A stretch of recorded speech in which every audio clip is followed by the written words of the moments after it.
Awesome. We've got you. How are y'all? Good. Hi. Hi.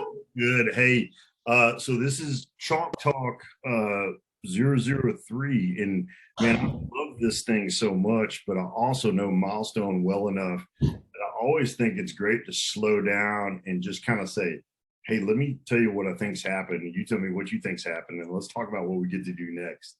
And one of the things I wanted to talk to y'all as one of the crew that's really just, I think, critical to both celebrating and stewarding this unique culture that your companies have. I think it's important to slow down and talk to y'all as well.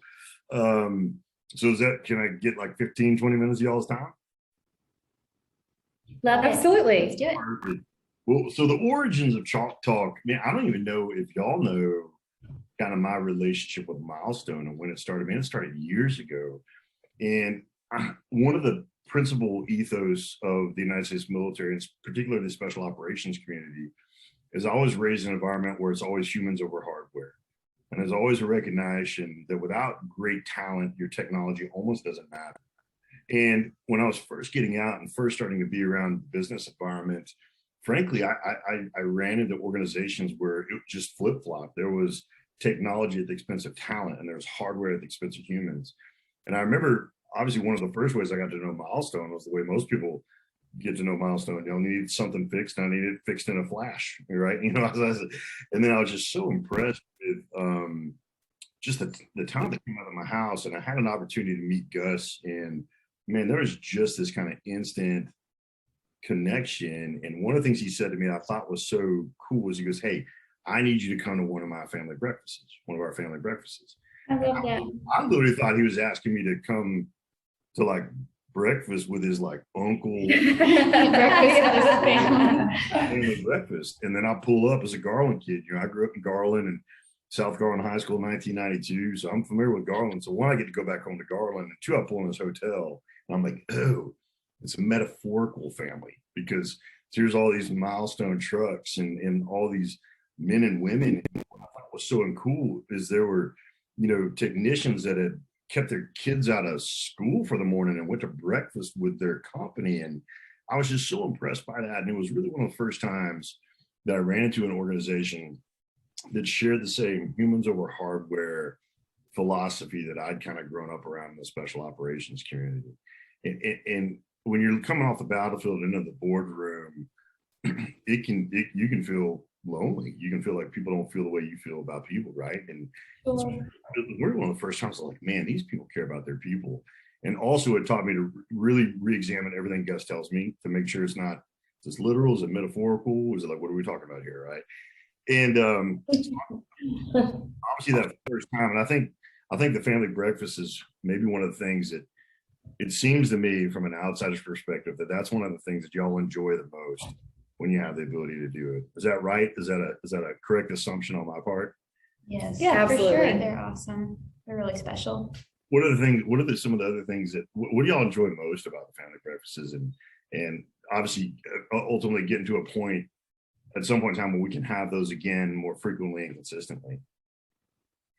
Gosh, I'd say the energy, like everybody's just so positive and happy to see each other. And I get to meet new faces that I haven't met before, that are all rooting for the same mission and the same purpose. So just that reminder is always super special. I love it. What about you two?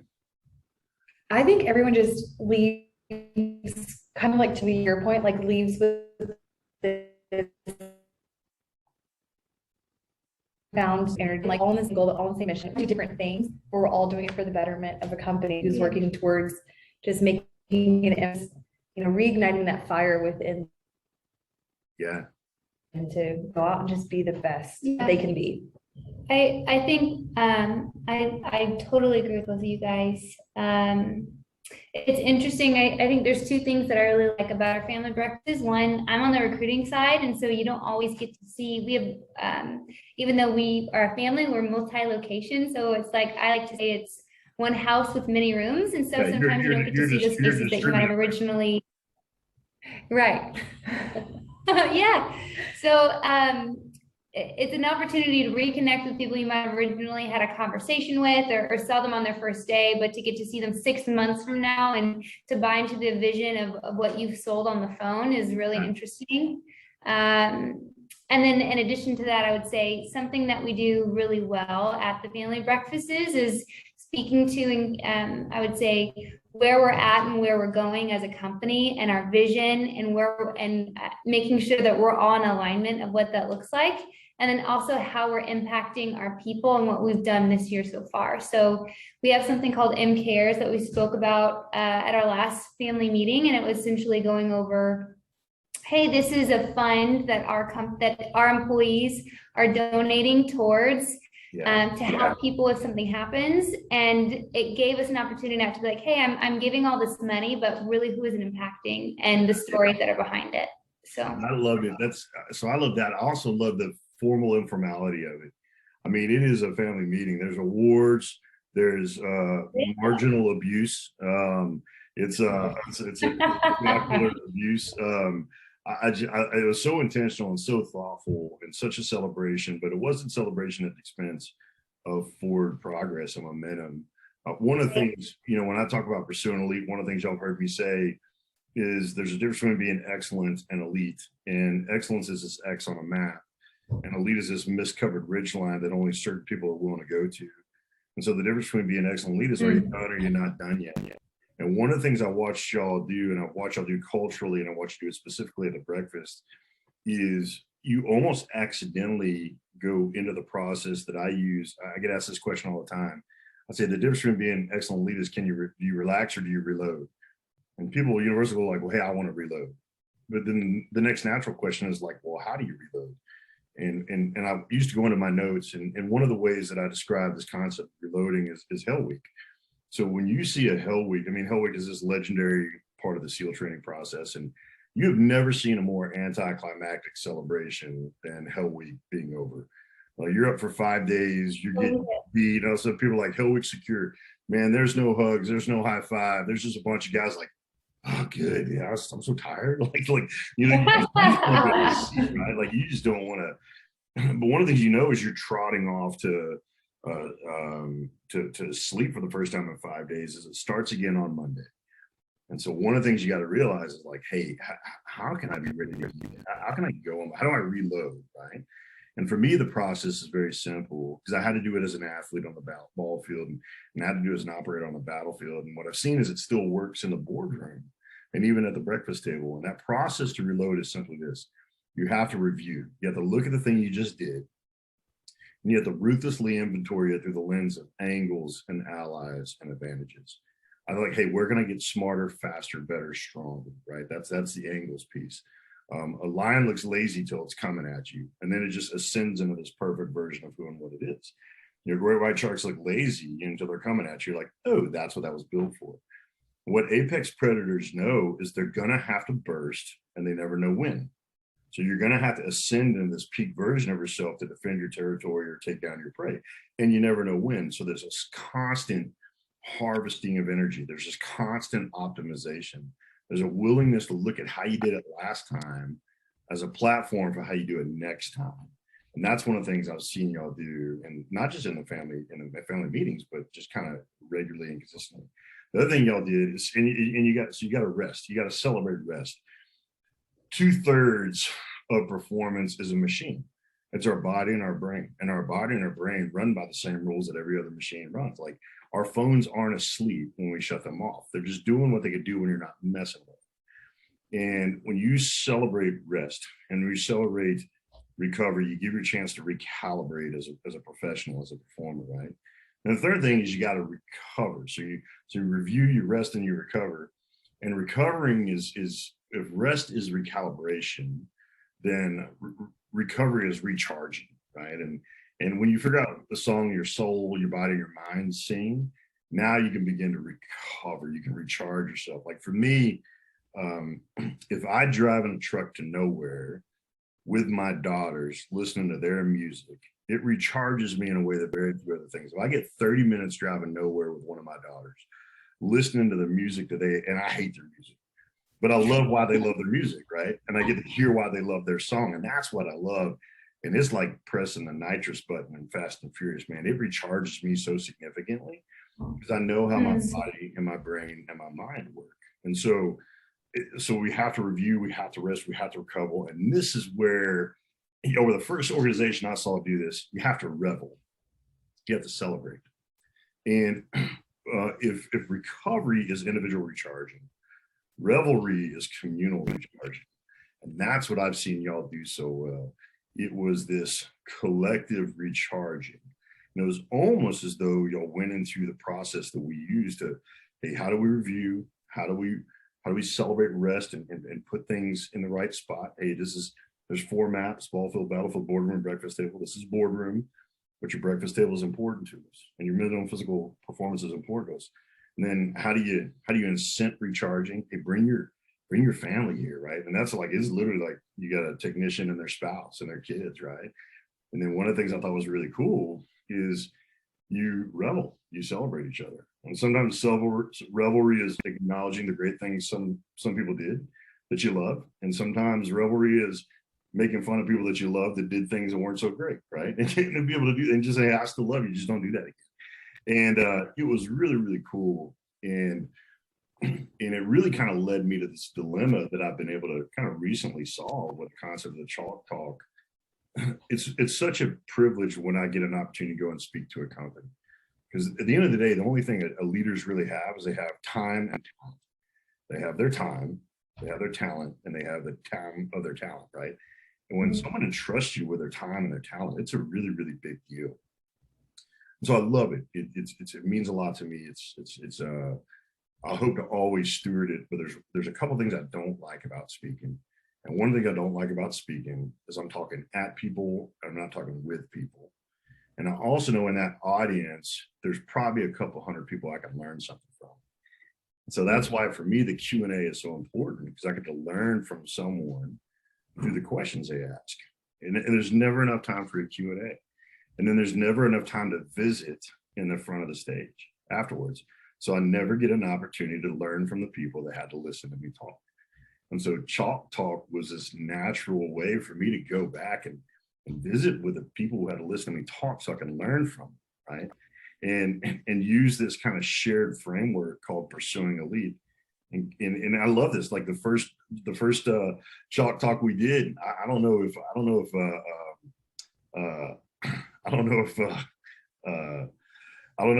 Francisco thought he was going to be waterboarded or interrogated. All I know is he sat down and he looked up, and there's Clint Bruce's ugly mug on his screen. I'm like, he's like, I don't, but your air conditioner wouldn't be working if it wasn't for me. I'm like, no, you're good, man. And then, and just to visit with him, because he was acknowledged for intentionalism. Hey, you're a guy that's known as just being super intentional about why you do what you do. And then to visit with Barry and go, hey, man, you're just known as this incredibly authentic guy. Mm-hmm. Hear his story of just the adversity he overcame and how he became who and what he was, because he was around these authentic people that took him in when they didn't have to and cared more about him than they needed to. And so for me, I would rather listen to someone else for an hour than me for an hour, right? And so we've gone through balance. We've gone through authenticity. We've gone through intentionalism. And I'd encourage y'all who haven't watched it to go back and watch those, because it's really fun to learn what else you have in common with the people that you work with.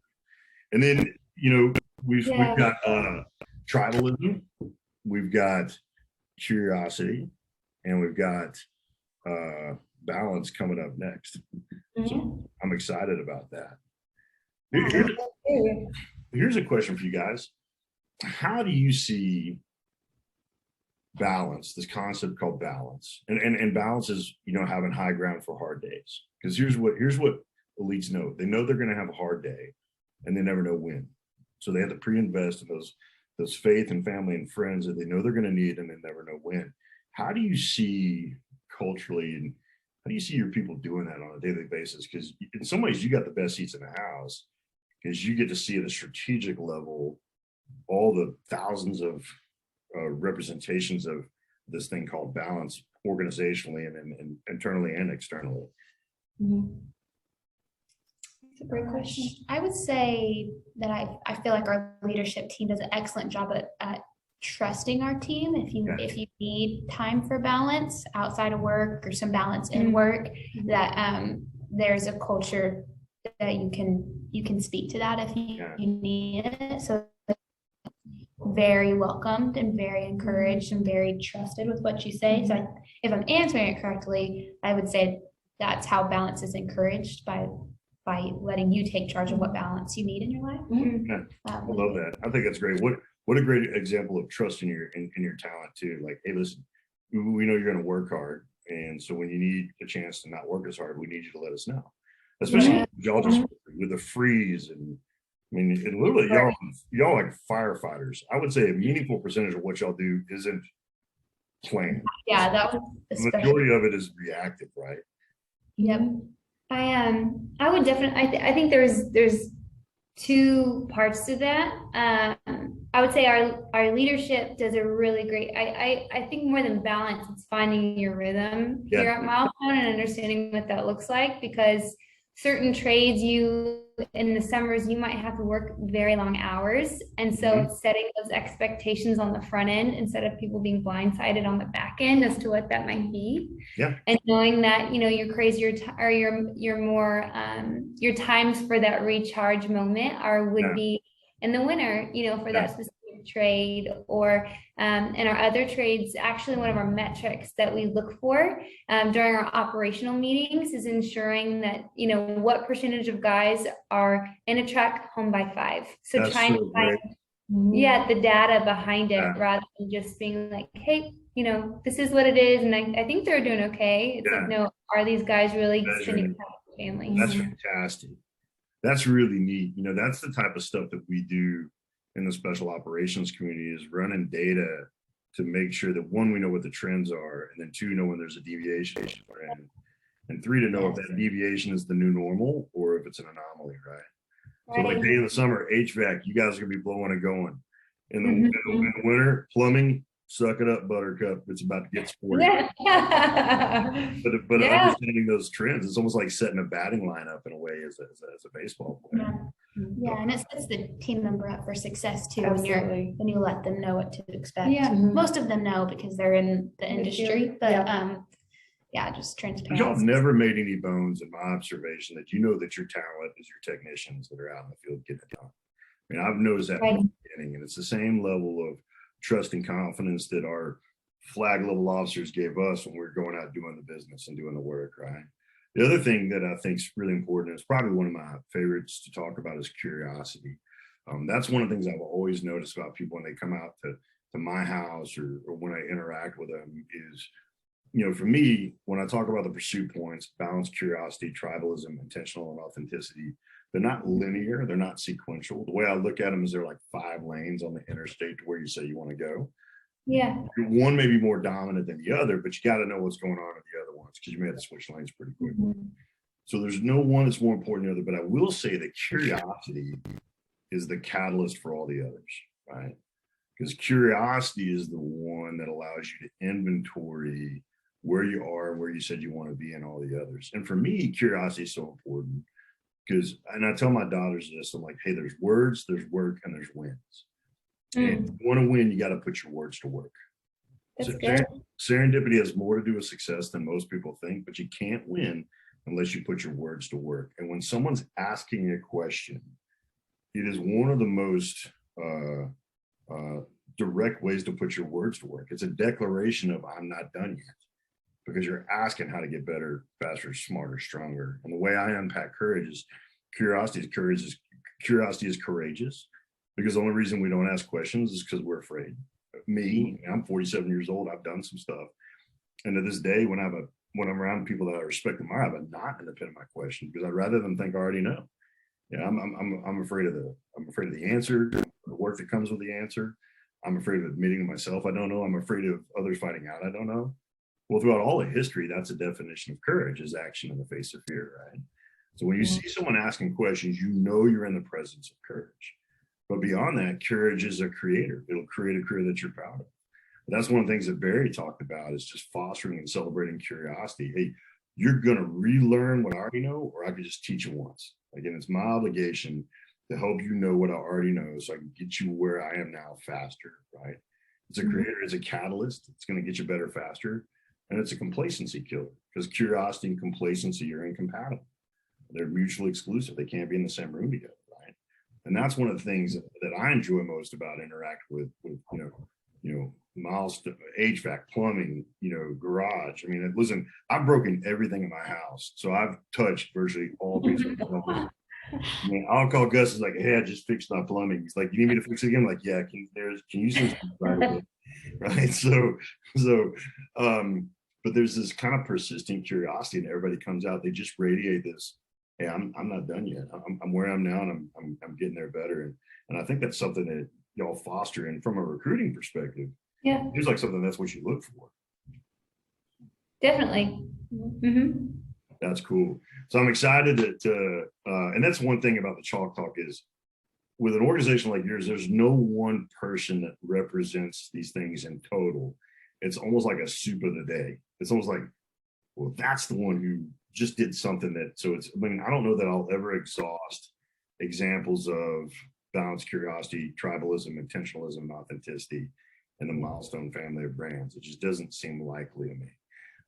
But I wanted to slow down and just hear from y'all what y'all love about your folks and your company through the lens of the pursuit points, right? So, love to hear more about. I mean, I tell everybody, and I speak to companies all over the United States, and I say there's 2 companies that are in the top 10 in every metric of being tribal. And they're both located in Dallas, and one of them's named Milestone, right? And I think that's got to be an attraction to y'all. It's just kind of this, because tribes get together, they revel. Like highly tribal organizations are methodical and intentional about that last thing, which is revelry. And I think that's part of the secret sauce, right? Absolutely. Yeah, that's cool. That's awesome. Well, that's what I wanted to do. I just wanted to slow down and go, hey, let me tell you what I learned from Francisco, what I learned from Barry. And if people haven't watched those yet, go back and watch them, learn about your teammates. Anybody who's watching this that sees someone and I love the graybeards, I do, but I love celebrating the invisibles and the youngins, right? So make sure you push names up to, I mean, y'all's system for finding out who this month represents curiosity is the system, but I can't wait to talk to who y'all are going to have me talk to next. And we got tribalism, curiosity, and Tribalism. Yeah, tribalism, curiosity, balance. Tribalism, curiosity, balance. So I'm excited about that. Thanks for taking the time. Thanks for giving me an opportunity to learn more from y'all and to see what y'all love. Like we're having this competition of who loves Milestone more. And I'm excited to visit with whoever we're going to visit with next. Y'all have any questions for me? Just kind of turn the page a little bit. Anything you want me to do more of or less of? I was just going to say that I think it's cool. Like I wouldn't connect those words just off the bat to those people. But then as you said the word with the person that you've interviewed, Francisco and Barry, it instantly was like, that is how they are. And I'm in the marketing department. So I randomly have to work with different departments at different times, different projects pop up. And that's kind of how I get to know the team is I have to randomly work on somebody in recruiting on a random project that they need help with. And it's a fun part of my job because I get to see all those qualities and or maybe not all of them, but one stand out in all different types of people here. That's an important thing. It's not like this person represents only this quality. You have a bunch of people that represent all these things and manifest one of these maybe the most often, but not at the expense of the others. Because here's the deal. If you're authentic, you're curious, because authenticity is like, man, how can I get better? And how do I make new mistakes, and how do I make other people not make my old mistakes? Right. That's a function of curiosity. So these are it's again, it comes back to it's like CC's pizza, man. Like, oh, that's some pepperoni this time, right? So again, the disclaimer is like, this isn't the Academy Awards where it's like the best intentional person is so and so. It's just like, hey, when we ask, the first person that leapt to some people's minds is Francisco intentionalism. But I'm here to tell y'all, it'll be impossible for y'all to find throughout the Milestone tribe, the person that represents any one of these the most, because they all have it in them. Right. Yeah. It takes a team of different Yeah. strengths of different traits to be able to work. If we were all good at one thing, we couldn't do it. That's right. That's right. Well, send me someone next. I'm excited. Anything I could do for y'all. I'm really excited because I don't think I've had to call Milestone out to, I shouldn't even say anything because that's never mind. Forget I said it. So I'd rather see y'all at the next family meeting rather than at my house where I'm looking like I'm looking like that dog that tore up the couch. My wife's looking at John. I'm like, just doing this one here. I didn't mean to break it. I thought it was fixing it right. So y'all are awesome. I'm grateful for the Milestone family of brands, your culture and ethos. And then I tell you, as a veteran, it was really encouraging to me to see that servant leadership existed in the boardroom. It was a meaningful moment for me to see that those qualities were valued on the map that I was on now as I left service. So thanks y'all for what you do. And I look forward to the next interview. Yeah. Thanks so much, Thank Clint. you. Thank Bye, you. Clint. Got it. Talk to y'all soon. Bye. Bye.